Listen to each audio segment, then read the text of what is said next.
querem falar sobre temas espinhosos, supostamente espinhosos, de um pessoal aí que é de uma certa etnia. O vídeo de hoje é sobre isso.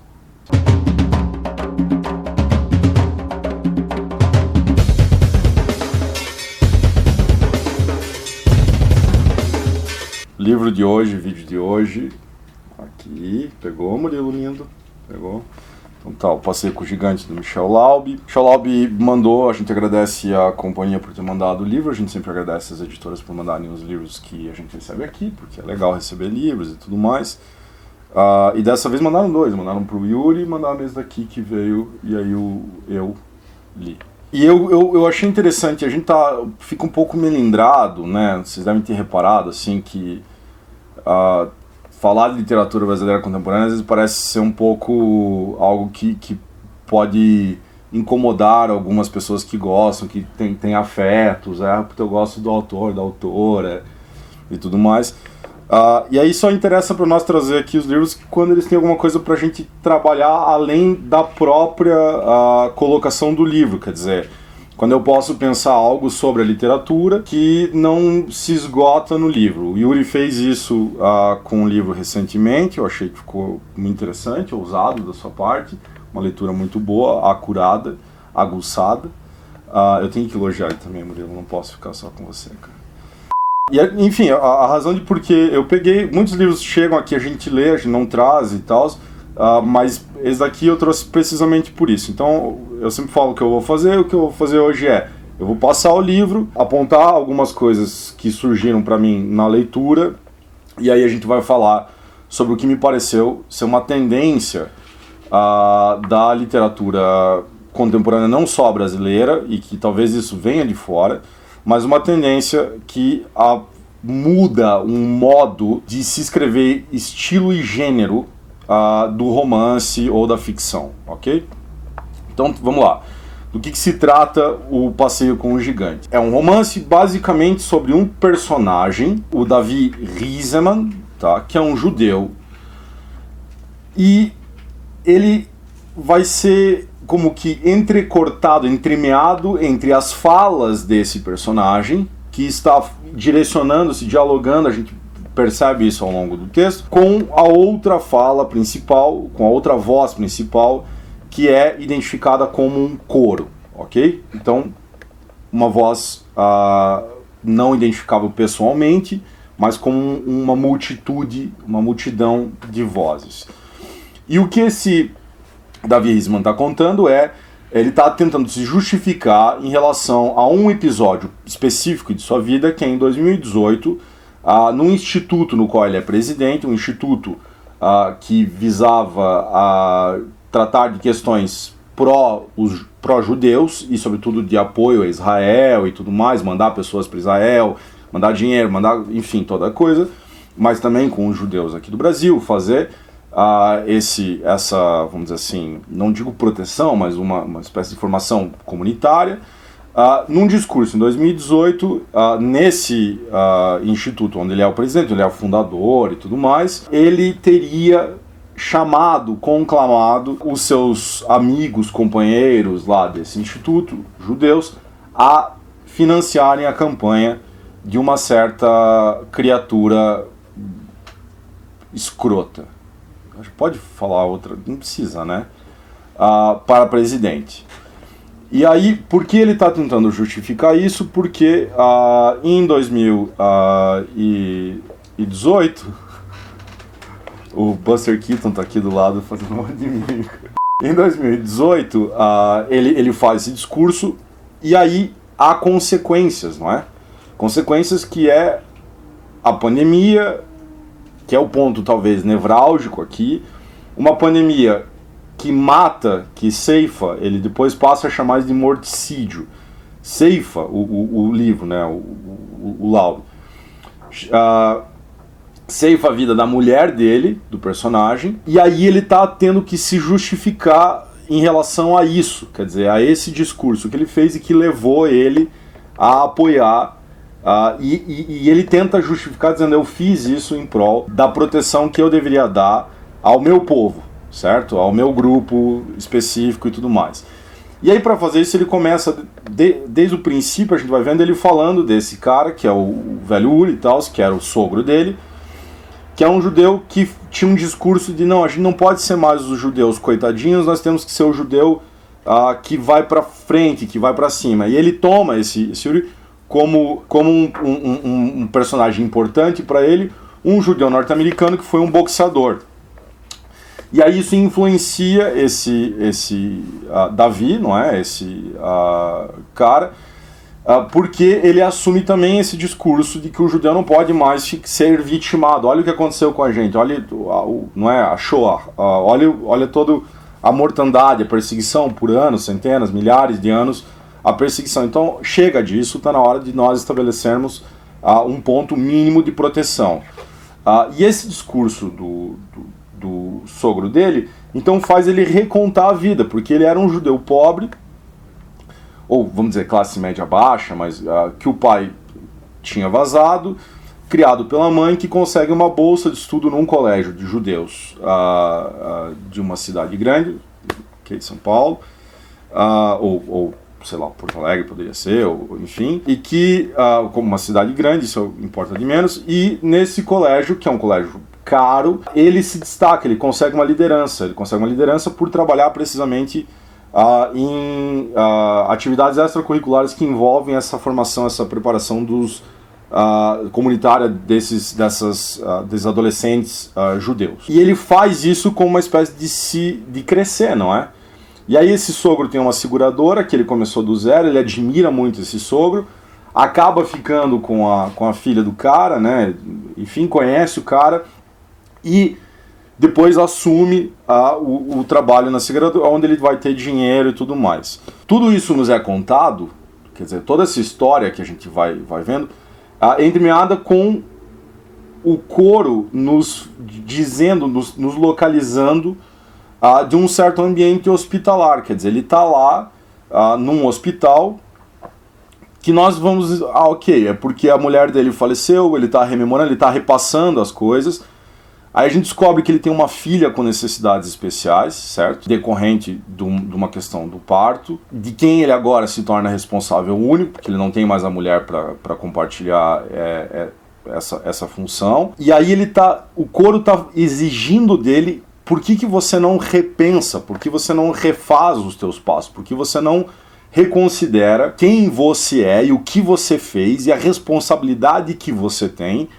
Você e todos aqueles que financiaram a determinada campanha que levou a 700 mil mortes e tudo mais na pandemia, por que vocês não assumem responsabilidade perante aquilo? E no processo dessa responsabilização, ele vai ter que enfrentar o passado dele, a mãe, não é, pobre, se esforçando para que ele tivesse condições e tudo mais, o esforço dele mesmo, as posições dele em relação ao judaísmo, à comunidade judaica, aos benefícios e não benefícios de uma elite financeira, a qual ele passa a pertencer na seguradora, por meio do sogro, e em relação a essa filha, e a gente vê nesse transcurso que o que está acontecendo ali, na verdade, é um processo de luto muito específico do judaísmo, certo? Um processo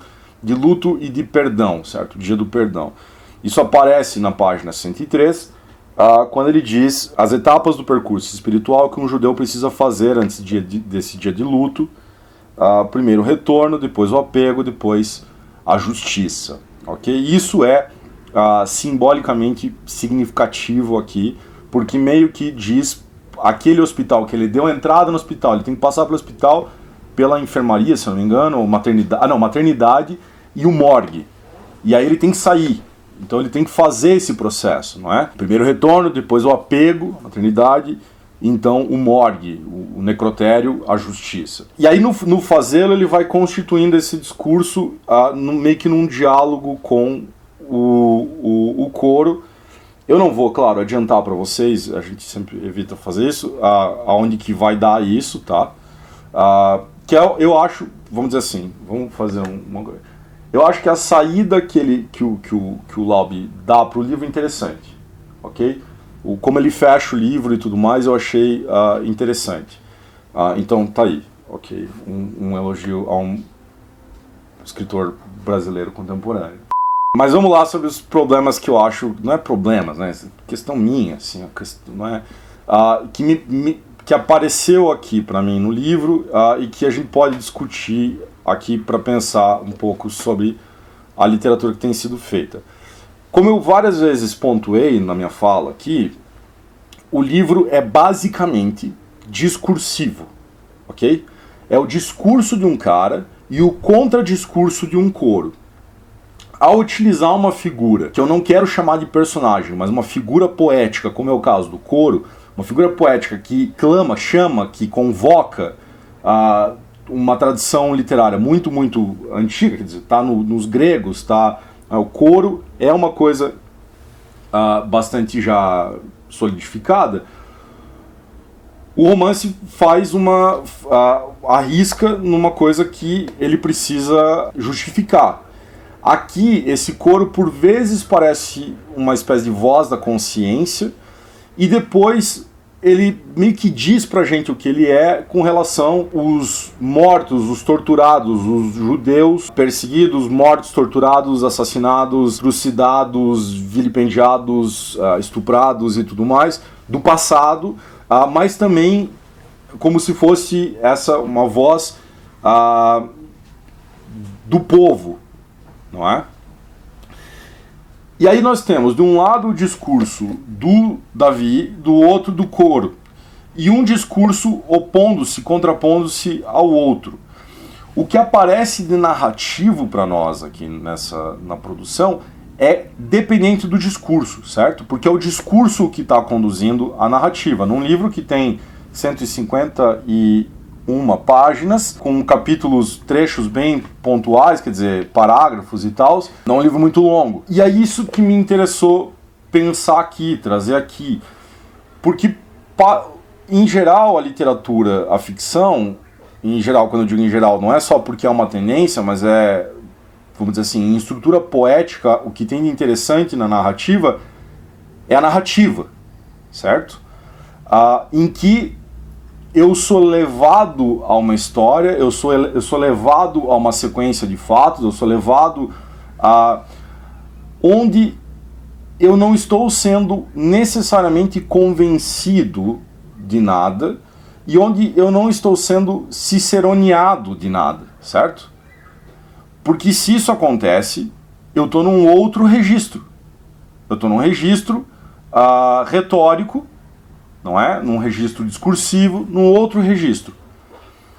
Quando eu não anulo, mas diminuo muito o registro narrativo em prol do registro discursivo, portanto, transformando o registro discursivo em hegemônico e o narrativo em apenso, anexo a ele, quer dizer, como se todos os fatos narrados, em termos narrativos, fossem chamados para justificar ou não as posições de cada um dos lados, quando isso acontece, eu diminuo talvez uma das maiores potências da literatura, que é a imaginação, não é?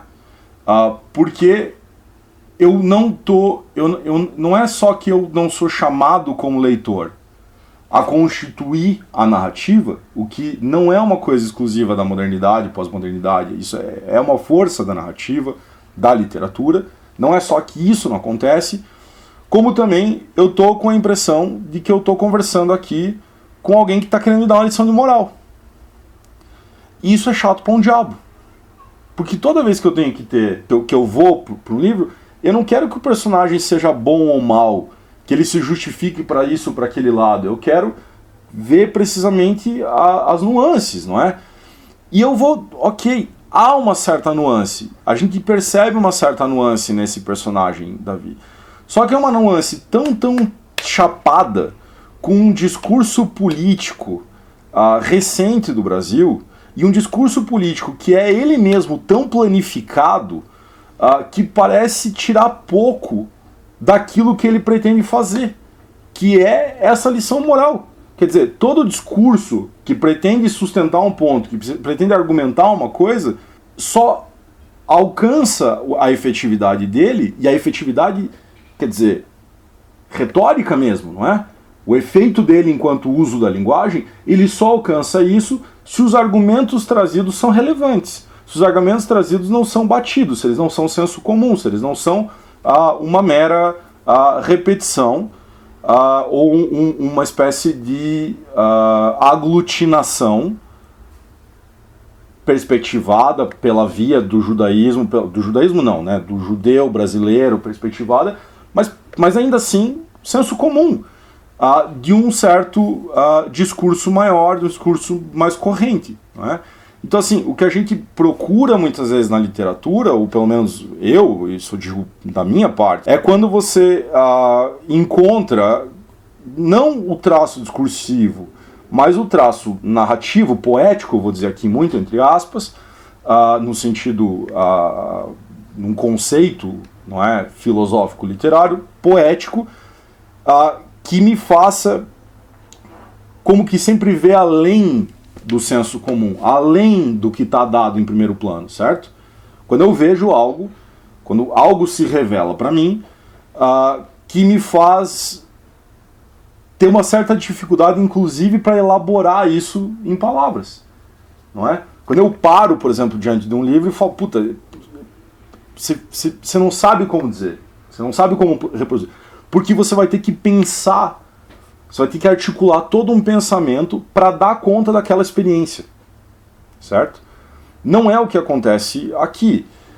E aí tinha uns detalhes, eu vou ser um pouco chato, assim, porque talvez isso seja um exemplo do que acontece em termos dessa, vamos dizer assim, da evocação de um conteúdo, mas um conteúdo que não é profundo o suficiente para se sustentar enquanto argumento e nem como discurso. Página lá no final, 129, isso tudo é triste, nós sabemos, mas o fato é que só restou uma coisa a Davi, o antigo mundo em que ele viveu. Davi é o que é por causa dos amigos. As memórias que ele tem são memórias em comum com os amigos. O ambiente onde ele é respeitado é o mesmo que os amigos frequentam. Então Davi acaba preso à mesma pergunta filosófica. Davi se pergunta, filosoficamente, será que havia mesmo como saber? E aí, eu não preciso ter doutorado em filosofia para dizer isso daqui não é uma pergunta filosófica. Davi se pergunta filosoficamente, aonde filosoficamente está isso aqui? É uma pergunta comum. Mas se eu chamo ela de filosófica, e eu faço isso por meio do discurso, quer dizer, eu convoco num movimento que me parece muito mais retórico do que narrativo, essa atribuição, essa qualificação, faz parecer que essa pergunta é profunda, mas ela não é. Ela não é nada profunda. E, de novo, eu não precisaria ter um doutorado em filosofia para olhar e falar, não, mas espera, isso aqui é uma pergunta filosófica mesmo? Ou, sabe? Então, de novo, não é um problema, não é uma questão minha com o livro ou com o autor, entendo, eu não tenho nada, não conheço, Michel, não sei nada. É mais porque me parece que isso tem aparecido em vários livros que a gente recebe aqui.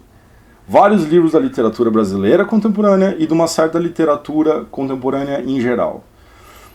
Uma tendência que a gente vê em alguns lugares, eu tinha visto isso em literatura norte-americana, sobretudo uma que transita, que vamos dizer assim, que orbita um espectro de New Yorker, sabe? Uma coisa assim que tem ares de intelectualidade, mas falta conhecer as fossas marianas da coisa. Eu acho muito interessante porque talvez isso seja uma tendência, talvez o que a gente esteja vendo aqui seja uma tendência em que um gênero, um tipo de organização da linguagem adentra num outro, que é a narrativa, e começa a solapar, começa a tomar desde dentro a coisa. Eu, pessoalmente, acho que se esse for o caso, que talvez tenha sido indicado, por exemplo, que esse é o problema. O Zebald faz uma coisa que é meio que jogar com isso pelo lado inverso. Ele parece que está te contando uma coisa que é ensaística, mas de repente você começa a ver ele deslizar os gêneros desde dentro desse suposto ensaísmo, e ele está narrando coisa. Ele não tá explicando nada, você não sabe se é verdade, você não sabe se é... Ele tá só fazendo esse deslizamento, ele tá falando sobre um tratado de tumbas, funerárias, e você fala, tá, mas peraí, o que isso aqui tem a ver com tal coisa? E ele vai te narrando aquela viagem que ele tá fazendo para um lugarzinho completamente banal, não é? No sul da Inglaterra e tudo mais. O Zebald faz isso como que é o contrário, me parece. E a gente percebe em outros lugares isso acontecendo, quer dizer, você utilizando de uma estrutura razoavelmente ensaística para fazer a destilação do que aí vai partir e vai ser interessante narrativamente. Aqui, o que eu percebi é talvez o movimento inverso. É você assumir, olha, isso aqui é um romance, isso aqui é um gênero narrativo, ficção e tudo mais, e, no entanto, o que parece estar marcando o tom não é essa a coisa que se apresentou para nós na frente. Mas, claro, fica a leitura para vocês. Eu achei um livro tranquilo de ler, bem fácil. Assim, até parabéns para o Michel, porque ele é muito simples de ler, muito tranquilo, uma linguagem bem acessível assim, para todo mundo mesmo. Não tem, vamos dizer assim, grandes truques narrativos ou grandes dificuldades. Você consegue identificar as vozes muita facilidade, simples e tal. E eu acho que, enfim, e aí permite, que eu não toquei aqui, não vou tocar, não me importa isso, mas permite talvez abrir para uma discussão com relação a como que pessoas que apoiaram certas posições políticas, fascistas, nazistas e tudo mais, vão dar conta delas mesmas, né, depois do que aconteceu e tudo mais. Bom, Israel está fazendo aí, né? Então a coisa reverbera para outros lugares. E isso talvez suscite esse debate. Ok? Então, fica aí.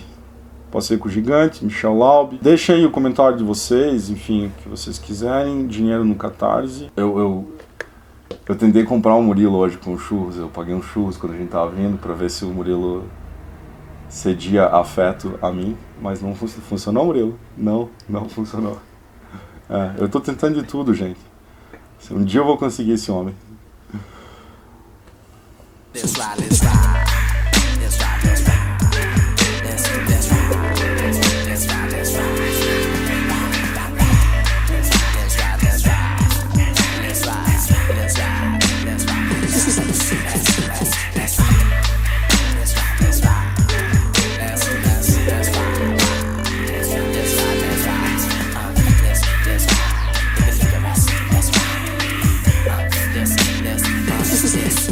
Represent M-I-A-M-I. Drive like a semi. Am I just another brother like a lover like M-I? Think not, blame.